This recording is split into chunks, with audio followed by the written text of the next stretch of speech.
지금 필리핀 사업은 오히려 인도네시아보다는 확 바뀌었어요. 굳이 인도네시아한테 이렇게 의존할 필요 없고, 필리핀이 또 우리하고 상당히 긴밀하고 6.25 전쟁 참전국이고 또 여러 가지 상징성이 또 많잖아요. 나중에 결국에는 동남아시아에서 차이나하고 붙게 되면 다 동원되게 되고, 대한민국의 K방사 수출, 동남아시아에서 항공 분야, 해상 분야의 역할이 상당히 우리가 짐을 이제 받은 거죠. 한미동맹에 의해서 간접적인 역할을 우리가 또 해줘야 되는 거예요. 잘 만들어서 잘 팔아야 되는 거예요.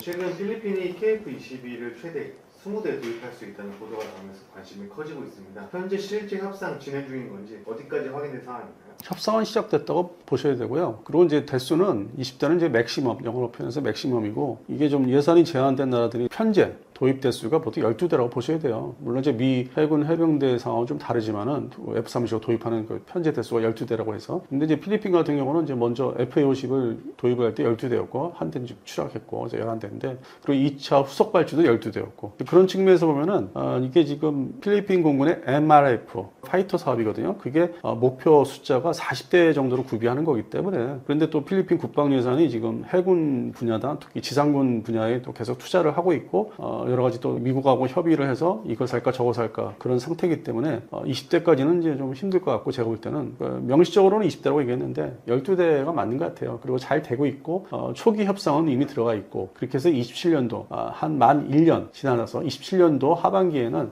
27년도 이제 10월달 서울 아덱스가 있을 즈음에 어떤 상징성을 갖기 위해서 행사장에서 뭐 발표를 사인하는 걸 발표한다든지 한 1년은 걸릴 것 같아요. 초기 이제 협상이. 물론 나중에 또 가서 수정 협상이 있을 수 있는데, 폴란드 같은 경우처럼 뭐 무장 관련 때문에 그런 측면에서는 잘 되고 있고 12대로 보고 있고, 그러면 F-16V는 뭡니까 하실 수 있는데, 이게 전투기를 조달하는 문제가 있잖아요. 어느 정도 성능 문제도 있지만 조달하는 문제가 있기 때문에, 또 미국이 일단 판매 승인을 했기 때문에 F-16V 12대가 도입은 될 거는 같아요. 근데 그 시기가 어떤 것이 먼저 될지는 더 두고 봐야 되는데, 그래서 F-16V 12대, KF-11의 뭐 초기형이라도 12대, 그래서 24대가 되죠. 그럼 기존에 23대가 있고, 그렇게 해야만 다 이게 합산을 해버리면 50대가 돼요. 약 50대. 근데 필리핀 공군이 원하는 거는 50대 규모예요. 운영할 수 있는 능력, 예산 문제라든지. 물론 정비는 이제 우리한테 많이 요구를 하고 있는데, MRO 측면에서. 그리고 또 미국 태평양 이제 관리하는 미국 입장, 국방선, 전장성 입장에서도 지금의 필리핀 공군의 11대 가지고는 너무 힘들고, 근데 연합훈련은 매년 하잖아요. 수시로. 그래서 계속 이제 테스트를 해보는데, 조종사들의 능력이 되니까 그렇게 한 50대 미만까지는 가져야 된다. 상한선이. 그래야 아마 평상시에도 중국 공군, 중국 해군의 H-6 폭격기, 이제 순항미사일 탑재하고 과시하고 이제 위력을 보여주려고 하는 그게 돌아다니잖아요. 그거라도 차단을 이제 시켜야 되는 역할을 이제 맡게 되거든요. 전투기까지는 바라지는 않을 거예요. 필리핀 공군한테 차이나 공군의 뭐 전투기까지 뭐 상대하라까지는 아닌 것 같고, 그래서 초계기, 차이나 해군이나 이제 해상 초계기들을 같이 이렇게 쫓아다니면서 그런 역할을 일정 부분 이제 이 남중국해 쪽에서 역할을 부여하는 측면이 있고, 그래서 결국에는 투트랙으로 조달 문제가 시간 싸움도 있기 때문에 짧은 시간 내에 빨리 보유를 해서 거기에 익숙해져 갖고 비행을 나가야 되기 때문에, 그래서 이게 결국에는 두 개 기종으로 가는 거를 좀 보고 있고, 그리고 이제 좀 별도의 얘기지만 페루 공군도 사실은 이제 그렇게 가고 있어요. 그게 처음에는 뭐 그리펜을 많이 잡고 V를 뭐 결정을 했다는데, 그게 카이 쪽에서 얘기하기로는 완성 계약이 아니래요. 일단 초기 계약 단계고, 그리고 또 역시 전투기 미그 29하고 미라지 2000, SU-25 세 가지 기종을 이제 보유하고 있는데, 뭐 운영할 수 있는 대수는 현재 3대 정도, 상당히 이제 노후가 됐다는 거죠. 유명무실화가 됐고. 그래서 결국에는 과거의 사례도 그런 게 있기 때문에 한 기종에 다 의존할 수 없고, 그것도 미국제니까. 페루는 남미국 과정에서 한때는 미국하고 거리가 멀었는데 지금은 다시 돌아섰지만, 그런 측면에서는 이거를 보완할 수 있는 유사시 여러 가지 주변 에콰도르하고는 분쟁이 있을 때 뭐 F-16V는 사용할 수 없다, 미국에서 제동 걸어서, 그러면 KF-10이라도 대신 사용해야 되는, 물론 이제 엔진은 또 미국제지만은. 그래서 그런 부분에서는 페루도 지금 투트랙으로 가고 있는 걸로 보이고 있고, 그걸 먼저 필리핀이 이제 끊고 나갈 거로 이제 보이고 있습니다. 그래서 지금 필리핀 사업은 오히려 인도네시아보다는 확 바뀌었어요. 그러니까 개발이 다 끝나고 대한민국 공군에 이제 납품을 이제 한 2달 앞두고 있는데, 그러다 보니까 이게 상황이 다 바뀐 거죠. 굳이 인도네시아한테 이렇게 의존할 필요 없고, 필리핀이 또 우리하고 상당히 긴밀하고 우리하고 얘기가 잘 되는 국가고, 그다음에 6.25 전쟁 참전국이고, 또 여러 가지 상징성이 또 많잖아요. 그리고 지금 쭉 나오는 이제 그 해당되는 필리핀에서 나오는 여러 가지 매체들, 여러 종류의 플랫폼들의 내용들을 보면은 상당히 우호적이고 기대가 많고, 그리고 우리 대한민국 방산 덕분에 그게 이제 항공 분야, 전투기 분야하고 해군의 호위함, 초계함, OPV 분야에서 우리가 제때 납품을 해주니까 이번에 림팩 때 상당히 자부심을 갖는 거예요. 그 함정들이 대한민국 함정들이 림팩에 다 참여를 하면서 상당히 자부심이 스스로 갖고 있기 때문에 필리핀 사업은 잘 될 것으로 보고 있고, 그리고 두 번째는 이제 말레이시아. 물론 이제 말레이시아가 FAOC M은 연말부터 받아야 되니까 시간상으로는 그 사업을 이제 완성을 최대 36대인데 이게 또 욕심이 이제 말레이시아 공군도 생기면은 FAOC M 2차 발주를 이제 계획을 하고 있는데 18대. 지금 18대 발주해서 넘겨야 되는데 2차 발주가 또 있어요. 예상은. 근데 이게 KF-11로 바뀔 가능성도 있어요. 그들도 욕심이 있기 때문에 공군력 급성장을 시켜야 되고, 왜냐면 경쟁국이 인도네시아 때문에. 그래서 그런 지금 상당히 고민하고 있는 상태로 들어가고 있고, 그래서 해당되는 우리 하이 공장에 와서 많이 좀 얘기도 듣고 왔고 설명도 듣고 간 지가 얼마 안 되고, 그리고 이제 위에 태국 있잖아요. 태국도 이제 그걸 보니까 동남아시아 경쟁국들을 보니까 지금 우리 노전투기 문제 이게 그리펜으로 몰빵하기는 좀 그렇고 뭔가 찜찜하고, 그리펜은 옛날 4.5세대로 이제 딱 정리가 되잖아요. 2008년도에 그 최신형 그리펜이 나왔던 게 2008년도거든요. 출시된 게. 지금 벌써 16년, 17, 하여튼 18년 지났잖아요. 그래서 미래지향적으로 보면은 신생 세대가 KF-21이다. 그래서 태국도 상당히 좀 상황이 바뀌고 있는 걸로. 그래서 동남아시아 전투기로 좀 제가 말씀드린 거예요. 다시 FA-50 이어서 KF-11의 동남아시아 전투기로 이제 자리 잡아가고 있고, 미국은 정책적으로 이거를 뒤에서 엔진을 공급을 하면서 계속 엑스포트 라이센스 이해를 바로 제때제때 내줄 것이다. 그런 측면에서 한미동맹의 근간에는 이러한 부분도 있다는 거죠. 필리핀은 중국과 남중국 해를 둘러싸고 직접적인 갈등을 겪고 있는데요. KF-20을 도입하게 된다면 실제 필리핀의 대중국 억제량 어느 정도 달라질 수 있을까요? 이게 앞서 말씀드린 대로 중복될 수 있는데, 근본적으로 이게 필리핀 공군 역사상 전례 없는 질적, 양적 최대치를 올리는 이제 순간이 오는 거예요. 과거에 필리핀 공군은 이제 뭐 공군력은 우리보다 먼저 출발을 했는데, 공군 자체가 미국의 독립을 하는 과정에서 미국의 또 원조를 받은 것도 있고, 이게 상당히 뭐 80년 전 이상 거슬러 올라간, 하여튼 오래됐습니다. 역사는 우리보다. 그런데 이게 60년대 그리고 이제 70년대 오면서 미국의 노 전투기, 퇴역한 미 해병대, 미 해군 해병대에서 퇴역한 전투기, 그게 팔 크루세이더 전투기를, 중고 전투기를 도입해서 운영을 했었는데, 역시 이게 운영 수명이 짧다 보니까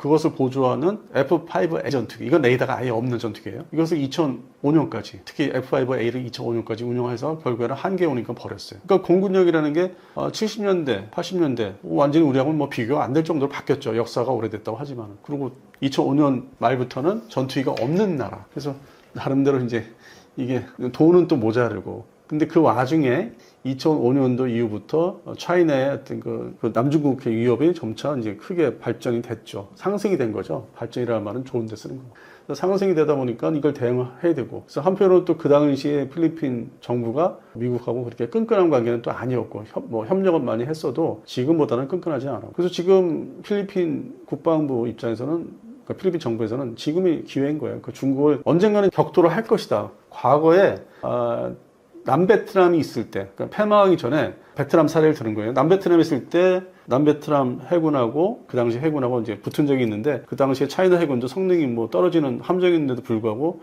남베트남 해군이 패한 적이 있거든요. 그래서 과거에 그런 전쟁 사례가 있었기 때문에 베트남은 그걸 대비하고 있지만, 잠수함 전력 중심으로, 아니면 러시아제 호위함 프리기트 중심으로 하고 있지만은, 그거를 다 지켜본 필리핀 해군 입장에서는, 그다음에 공군 입장에서는 대비를 해야 되거든요. 결국에는 또 한 번 그러한 일이 시간이 흘러왔지만은 일어날 수 있다고 보고 있기 때문에, 그래서 지금 공군력을 최우선적으로 발전을 시켜야 되는 거고, 맥시멈 보유 대수는 50대 미만까지 갈 것이고, 이렇게 해서 이게 완비가 되면은 반면에 차이나 공군이나 해군이 한번 이거를 테스트해 보려고 하기는 할 것 같아요. 한번 떠볼 간을 보려고. 근데 그럼에도 이제 대한민국, 우리 수출하는 입장이고, 그다음에 미국, 엔진 회사를 가지고 있는 미국, 필리핀 해당국, 차이나 견제를 어쨌든 해야 되니까. 그래서 그런 측면에서는 지금의 이 필리핀 공군의 도입 사업이 상당히 중요하죠. 거기까지 50대 미만까지 가야 되니까.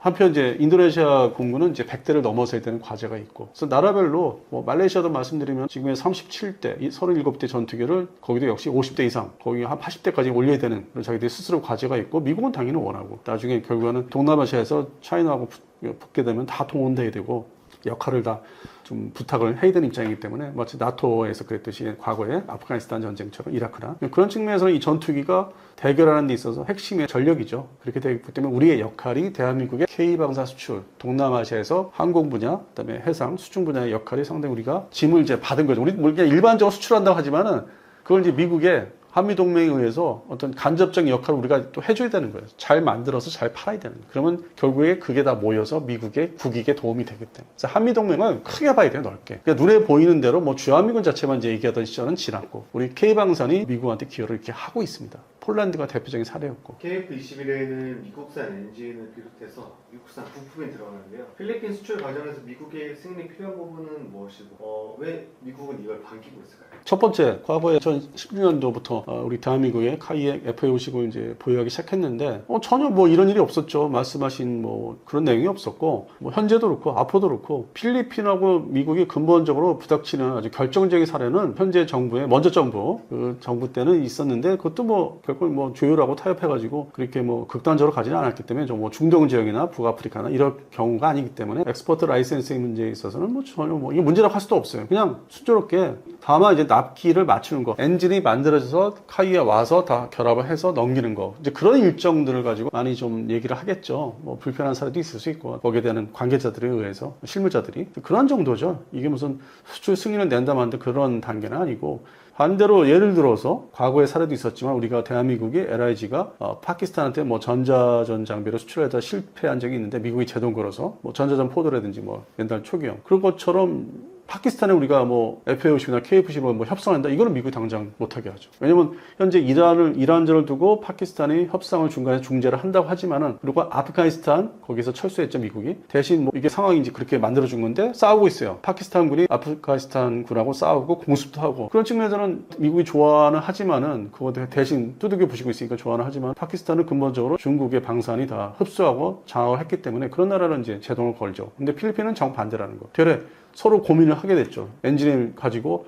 나는 이게 지금 많이 밀려있어. F404 엔진, 414 엔진 여기저기 요즘 훈련기 사업들이 또 있기 때문에 T7 훈련기고 뭐 튀르키예 문제도 있고 뭐 납품해야 되고 뭐 해야 되는 여러 가지. 그러니까 뭐 라인이 상당히 바빠지니까 이걸 납품하는 거 가지고 이제 나라별로 다 조율을 해야 되니까 미 정부, 미국 업체죠, 제너럴 일렉트릭사에서 그런 문제가 이제 있을지언정. 그래서 그거는 이제 실무적인 뭐 상황이고, 그래서 그거는 뭐 보통 일어날 수 있는 일이죠. 그거는 업체하고 우리나라 업체하고 우리 방사청하고. 그래서 그거는 뭐 이렇게 문제라고 이제 단어를 쓸 필요가 없다고 봅니다. 필리핀이 KF-21 도입과 함께 현지 MRO 체계 구축까지 추진하는 것으로 알려져 있고요. 이게 어떤 의미일지, 그리고 앞으로 K방산이 다음 수출 시장으로 봤을 때 K방산 위상 어떻게 달라질 것으로 보시나요? 보통 이제 뭐 이 무기를 판매할 때, 이런 하이 테크놀로지 무기 판매할 때 기술 이전 얘기들은 이제 흔하게 얘기하는데, 그 대표적으로 중동 지역 얘기하고 있고 폴란드 사업 얘기하는데, 이쪽에 동남아시아는 그 기반 자체가 방산 기반이 사실상 없기 때문에, 물론 이제 장갑차 종류로 차륜형 바퀴 장갑차 종류로 뭐 태국이나 말레이시아나 인도네시아가 이제 만들어낼 수 있어요. 근데 이거는 국내에서도 옛날에 신정이라는 회사가 있었어요. 저 울산 쪽에 가니까 짝퉁 장갑차를 뭐 유럽산을 어떻게 작은 회사에서 만들더라고요. 기술이 단위가 낮아요. 차륜형 장갑차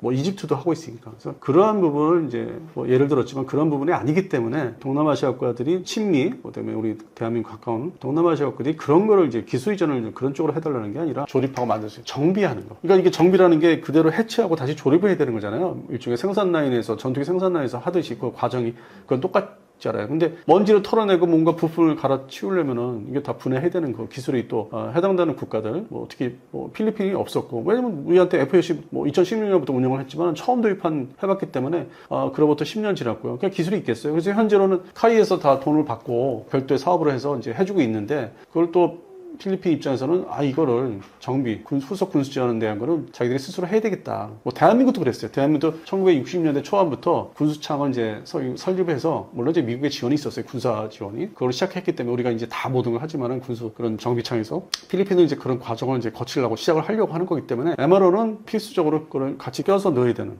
해줘야 되는 계약 조건에, 물론 기본 돈을 이제 받고 뭐 정비하는 그 방법에 대한 기술도 이전 노하우도 알려줘야 되고, 그런 측면에서는 동남아시아 국가에 대해서는 기본 사항이 되고 있다. 이거는 뭐 꼭 해줘야 되는. 그래서 이 MRO 시장 흔하게 뭐 MRO 그 수입도 짭짤하다고 얘기하는데, 그건 뭘 잘 모르시는 분들이 얘기하는 건데, 방산하고 일반 민간 항공 여객기 중심의 싱가포르 그걸 해먹고 사는데, 싱가포르 업체들이 그거하고는 좀 차이가 있는 걸 좀 보고 있습니다. 이거는 안보 문제이기 때문에 또 다른 측면에서 접근을 해야 되고, 그래서 일정 부분 우리가 책임을 지고 가지고 이 기술 이전, MRO에 관련된 기술 이전을 해야 된다. 미국도 우리한테 했으니까 그런 측면에서는 어쩔 수 없다. 그래서 이걸 꼭 MRO와 같이 패키지를 끼고 들어갈 수밖에 없고 그래야 수출이 원활하게 될 수 있다. 그리고 앞서 말씀드린 대로 이게 다 모여서 근본적으로 미국과의 관계, 한미동맹이 과연 무엇이냐 할 때 우리가 내세울 수 있는 거죠. 우리가 이렇게까지 지금 포위망 형성하는데 이것까지 다 했어. 우리 업체를 통해서 이 노하우까지 다 전수해서 지금 자체 정비를 해서 즉각 출격할 수 있도록 기반 다 닦아줬어. 이게 결국에는 이 포위망, 그게 뭐 언제 끝날지 모르는 포위망 형성에 기여했다고 얘기를 할 수 있는 거죠, 실무자들이. 그러니까 이게 간접적인 걸 다 따져봐야 되고 직접적인 것만 얘기하지 말고 다 따져봐야 돼요. 그래서 이거는 이제 군사적, 밀리터리, 방산적이지만은 그러다 보니까 한편은 또 카이, 한국 항공우주 산업의 입장에서는 뭐 대한항공도 있지만은 진짜 수익을 따져보면은 이 MRO 쪽은 결국 민수 쪽을 해야 되는구나, 여객기를 해야 되는구나, 건드려야 되는구나 하다 보니까 거의 뭐 30년 만에 다시 새로 발제된 게 민간 여객기에 사업을 해야 되겠다. 근데 시작은 이런 정비, 같이 미우하고 아니면 에어버스하고 같이 하는 동업을 해서 하는 정비 분야부터 진출을 하겠다고 지금 얘기를 했어요. 구체적으로 나온 게. 그 업계에 나온 얘기. 그 다음에 이제 그들하고 더 이제 이 분야에 있어서 더 끈끈해지면은 관계가 좋아지면은 발전되면은 공동개발, 국제 공동개발 여객기 뭐 200인승 이하 하겠다고 이제 그 포부를 밝혔고. 그래서 실제 MRO 수익성은 군용기, 군수, 이 밀리터리 분야보다는 민간 쪽으로 방향을 지금 돌리고 있습니다. 그래서 이거를 배경 설명을 결국에는 유튜브에서 이렇게 해드리게 되는데 일반 온라인상에서는 그냥 배경 설명 없이 왜 이러니까 이렇게 할 수밖에 없다는 그 내용은 안 나오더라고요. 저도 보니까. 그래서 지금 설명을 지금 드린 겁니다. 결국 이 군용기 시장은 일단 판매를 대량으로 해야만 거기서 조금 이제 마진이 생기는 거고 MRO는 좀 다른 군용기나 MRO는 그렇게 기대할 게 크지는 않다. 현지화 시켜줘야 되고 그들도 그 정도는 원하는 게 기술 이전하는 게 그런 부분이고 반면에 이제 중동의 아랍에미리트 같은 경우는 무기를 장착할 수 있는 자기네 자국사무장 인티그레이션 할 수 있는 미션 컴퓨터 연동 뭐 수정도 할 수 있는 그런 기술을 요구하는 거고 폴란드는 아예 동유럽 버전을 만들자 같이 머리 맞대고 설계도까지 뜯어서 봐서 동유럽 버전을 만들어서 같이 판매를 하자 너는 4를 먹으면 폴란드는 6을 먹겠다는 식으로 이제 그렇게 접근해서 다른 거죠 상황이 지금 동유럽 중동, 동남아시아 다 높낮이가 다릅니다.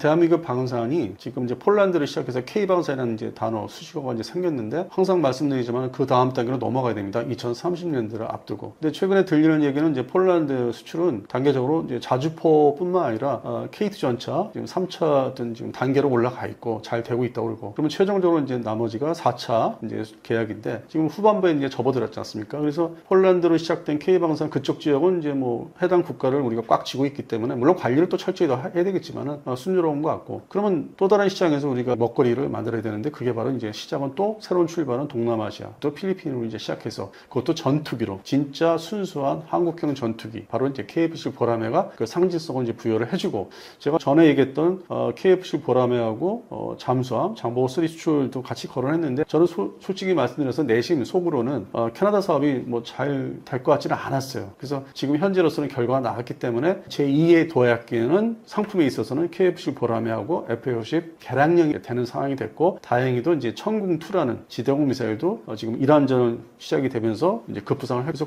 결국에는 이제 날아다니는 지대공 쏘는 항공 분야죠. 넓게 항공 분야의 무기 체계로 우리가 좀 더 발전을 이제 시키는 단계에 왔다. 그래서 잠수함은 좀 더 별도로 노력을 해야 될 것 같고 그러다 보면 이제 수상 전투함 분야도 시간이 더 걸릴 것 같아요. KDDX가 하나오시에서 이제 선도함을 만들기로 한 게 이제 결정 났고 7월 한 8월달 7월에서 8월 사이에 계약을 하기 때문에 그러면 이제 시작을 하면은 그것도 2032년가에 초도함, 선도함이 나오거든요. 그러면 이제 그것을 이제 지켜본 이제 이 소위 도입을 생각하는 나라들은 그 선도함을 보면서 대한민국에 5,000톤 이상의 구축함, 소위 말하는 구축함이 제대로 만드는구나. 그래야만 이제 우리하고 다가와서 도입 협상을 시작을 한다든지 유럽 국가들이 서유럽 국가들이 그렇게 시작을 했기 때문에 지금 수출을 잘 해먹고 있거든요. 우리는 수상 전투함은 2032년 좀 돼야 되지 않을까. 또 다른 이제 도전과 과제가 오고 있는 거죠. KF-11은 이제 조만간 이제 본격 진입을 하는 거고 수출 시장에서. 그래서 이제 매번 상품 자체를 이 무기 방산 상품을 좀 더 다양하게 가져가려면 이렇게 여러 가지가 많이 포트폴리오 소위 이렇게 보듯이 많이 이렇게 메뉴 보듯이 계속 늘어나야 되는데 안타깝게도 잠수함은 당분간은 좀 쉬고 있어야 되는 상황이 되지 않나. 전 세계를 상대로 잠수함 수출을 한다면은 그래서 먼저 방송에서 말씀드린 대로 이제 남미 시장에 기대가 되는 게 있는데 잠수함은 그것도 시간이 좀 걸릴 것 같아요. 그래서 매번 이런 것들을 계속 주시를 하시고 뭐 주식 시장도 마찬가지예요. 방산 관련 방산주 항상 지켜봐야 돼요. 어떤 반도체 분야하고 좀 다르기 때문에 일단 꾸준한 그리고 이제 업체의 동향 항상 꾸준하게 가는 분야이기 때문에 이게 뭐 등락하고 이런 건 아닙니다. 방산 쪽은 그런 부분에서는 면밀한 어떤 살핌이 좀 필요하다고 보고 있습니다.